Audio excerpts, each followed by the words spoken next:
आजपर्यंत जिल्ह्यामध्ये कधीही बीड जिल्हा म्हणजे या दुष्काळग्रस्त म्हणून ओळखलेला आहे.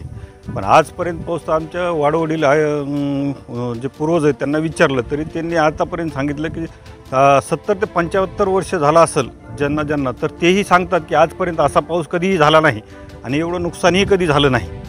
त्यामुळं हातातोंडाशी आलेलं पूर्ण ही पीक कुठलंही असं सोयाबीन, उडीद, मूग पीक, ऊससुद्धा वाहून गेलेत पुरामुळं, पावसामुळं पाण्याच्या. सध्या आमच्या शेजारीच मी पाटेगाव म्हणून आहे. पाटेगावला आता 5 दिवस झालं की जाणं येणं बंद आहे. कुणाला हॉस्पिटलमध्ये न्यायचं असेल तरी बी नेता येत नाही, कारण की रस्ता पूर्णतः पाण्याखाली गेलेला आहे. सरकारने तात्काळ मदत ही द्यावा. त्यामुळं खरीपाचं तर पूर्ण पीक गेलेलं आहे, तर ती मदत तात्काळ जर मिळाली तर रब्बीच्या पिकासाठी तरी खर्च करता येईल अशी शेतकऱ्यांची ऐपत तर राहिलेली नाही. ते पैसे घेऊन रब्बीची पेरणी करू शकेल.